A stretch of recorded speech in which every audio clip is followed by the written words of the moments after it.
morning, SCG Knights. I am DeAndre. And I am Ari. And we are reporting for the nightly news. Now we're going to turn it over to Jessica with the weather. Good morning, SCG. On good weather, we should be expecting highs in the 50s, and we also could be expecting some rain later on this week. This is Jessica for the nightly news. Back to you in the studio. Thank you, Jessica. That sounds like some interesting weather we are going to be having. Next up, Bradley with the college payoff scandal. Good morning, SCG. Today we're going to talk about the college payoff scandal that's been going all over the news lately. Both the parents that have been accused of paying bribes to get their children into the top universities may get short stints behind bars. If convicted, this will send a message that the privileged are not above the law, some lawyers say. Others predict that most of it, if not all, will end up with probation and a fine, particularly if they quickly agree to accept responsibility and cooperate. If the parents are well represented and are reasonable to expect that the possibility none will go to jail, said former federal prosecutor Jacob Franco. Jacob states that these are not the type of offenses for which judges exercising their discretion would normally put people in jail. The parents ensnared within what prosecutors have called the biggest college admission scam ever prosecuted by the U.S. Justice Department include Hollywood stars Lori Loughlin, who have played Aunt Becky on the sitcom Full House, and a Desperate Housewife actress Felicity Huffman. Prosecutors have said that they believe other parents were involved and that the investigation continues. This is Brad for SCG News. Back to you in the studio. We appreciate that, Bradley. Now we have Paco leaving Neverland. Hi everyone, welcome back to Paco's Picks, the place where we joke about serious matters because that's how we cope with them. I'm your host Paco. Today I'd like to talk about HBO's documentary, Leaving Neverland. From the perspective of two victims, Wade Robson and James Sapechuk, the documentary tries to explain and convict Jackson of alleged acts of child abuse he did at his Neverland ranch. Now, whether or not Michael Jackson abused little kids is still up in the air. Regardless, I think this was a well-made documentary that was a truly, truly disgusting story. Yet it was hard to turn away from the screen with such jarring claims. I mean, seriously, this stuff is truly messed up. Makes you think about whether or not we will ever know the full truth about what really happened. Anyways, this was Paco's Picks. Back to you all in the studio.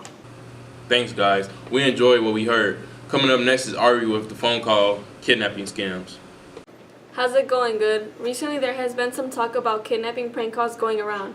Lately, parents around the country have been receiving unknown phone calls by random people who claim to have kidnapped their children for ransom. This is a scam. They make sure to stalk all of your social media before making the call to make sure they get the child and their information right. Parents describe receiving phone calls that have their own children's voices screaming for help. The scammers then blackmail the parents into giving them money and their credit cards so that they can steal their money while their children are perfectly safe at school, with a friend, or just simply out. Please be careful out there. Let parents know what is going on so they won't believe these fake calls, and make sure you keep your information private. This is Ari, back to you in the studio. Thank you, Ari. Here's DeAndre with Buffalo Wild Wings versus Wingstop. Good morning, SCG. There's a serious debate going on in our community that I am hoping to settle once and for all. Which is better, Wingstop or Buffalo Wild Wings? Wingstop, in my opinion, is better than Buffalo Wild Wings for many reasons. Wingstop wings are drowned in sauce, unlike Buffalo Wild Wings, who puts a dab of sauce on their wings. Wingstop fries are better than Buffalo Wild Wings because they actually have flavor. Buffalo Wild Wings fries have no flavor at all. Wingstop has this fry seasoning and salt that makes their fries taste sensational. Buffalo Wild Wings fries taste like plain, and they are tiny. Wingstop fries are huge and good when they're hot. Took it to the hallways to see if anyone agrees with me. Alright, I'm here with Justice and Darren. I'm finna ask them which is better, Buffalo Wild Wings or Wingstop. Wingstop. Wingstop. Period. I said what I said. Alright, I'm here with Tristan. I'm finna ask them which is better, Buffalo Wild Wings or Wingstop. Buffalo Wild Wings. For me, I'm always going to choose Wingstop. When I go to Wingstop, I get a 10-piece bone-in hot with cheese fries or fried corn, depending on how I feel. I would recommend you try it too. This is DeAndre. Back to you in the studio. Thanks for that, DeAndre. Last but not least, we have Marco and DeAndre with March Madness. Hi, this is Marco. And this is DeAndre. We're going to be talking about March Madness college basketball tournament and what teams we think are going to make it to the Final Four. We are also going to talk about what team we think is going to win it all. My predictions for the Final Four is Michigan State, Michigan, Kentucky, and Virginia. That's a good pick, Marco. My pick is Duke, Auburn, Michigan State, and Virginia. Me and DeAndre both think that Michigan State is going to be in a championship team because they are clutch and they beat Duke. We also talked to people around the school to see about their picks and their predictions. I'm asking him what his Final Four for the March Madness will be, basketball. I think I have Michigan State. I think actually Michigan, North Carolina, and Virginia. I had Duke. I didn't want to pick Duke like everyone else. And I have Virginia winning it all. Virginia winning it all? Okay, thank you. Thank you. KM. And we're talking about, March Madness and the Final Four. As you can see, he's a big Oregon fan. Real big. Go Ducks. He's a big Oregon fan. But who do you have in your Final Four? I have Duke, Gonzaga, North Carolina, and the University of Oregon. Go Ducks. See, look at the shoes. That's good shoes. shoes. Good shoes. Interesting. Win the day. Go Ducks. So who do you got winning it all? Go Ducks. All the way. All the Oregon. way. All right. Even beating Duke? Absolutely. All right.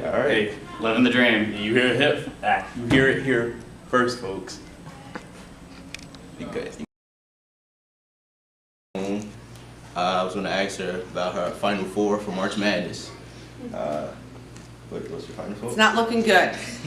And I'm disappointed because I'm the reigning champion from last year, and I think I'm going to have to pass my title because Tennessee broke my heart yesterday, and I had them in the final game against Duke. So I still got Duke in there and two others, and I can't remember who my other Final Four, but I know I had Duke versus Tennessee, so I don't think I'm going to have the points to pull it out this year. I do still think Duke is going to win, though. So to go all the way, you think? I think it's going to be Duke. The other team I like is Gonzaga, but I picked Duke for this pool. But yeah, I do think Duke is going to take it. Yeah. Okay. So Walton, and we would like to know who you have in your Final Four for March Madness. So for Final Four, I have Duke taking the whole thing. They're going to beat North Carolina. And then on the other side, I have Michigan State and Gonzaga. Gonzaga. And UNC, Final Four? Yeah, the UNC going against Duke and Duke beating UNC to go to the final. Duke is your 100% answer? Yep. 100? 100%. And as I told you, I was freaked out over the weekend when UCF almost beat them. All right. I can't believe they didn't beat them. Thanks, man. No problem, man. Thank you. Hey, it's Marco from the Nightly News. I'm here with Mr. Miller. We're going to ask him who he think his Final Four will be in March Madness and who's going all the way. Well, I got who's going all the way, and I'm just going to go with the Auburn Tigers. They're going to win. They're going all the way? Yep, for the first time in school history, the Auburn Tigers will be #1 this year. All right, cool. I'm DeAndre here with the Nightly News, and we have Mr. J and Mr. Miller here, and we're going to ask them who is their Final Four and who they have going all the way. So who do you have for your Final Four? I'm going to go with Beauty before age here. Go ahead, Mr. Miller, you go first. My Final Four is shot. I had Purdue, who almost won, lost in the heartbreaker. I had Texas Tech, so that was cool. And then I had Duke and UNC also in the Final Four. Okay. So I'm done. What do you have? I had Michigan playing Michigan State, and I had Virginia. Who the heck did I have Virginia playing? Kentucky? It would have been Kentucky, yes. And then I had Virginia winning it all. So who you got winning it all? I had Duke, sadly. So Virginia's still in it, so I still got a chance. Do you have any, do you change your mind? At this point, I think I'm rooting for Texas Tech at this point. I feel like they're kind of, or Auburn. I feel like that'd be cool too. All right, thank you. Yep. It would be interesting to see who will be the championship team in the NCAA this April. This is Marco. And this is DeAndre. And back to you in the studio. Thank you, Marco and DeAndre. That's all we have for this week. We hope you all enjoyed it. I am DeAndre. And I am Ari. Signing off for the Nightly News. Woo! Let's talk about some.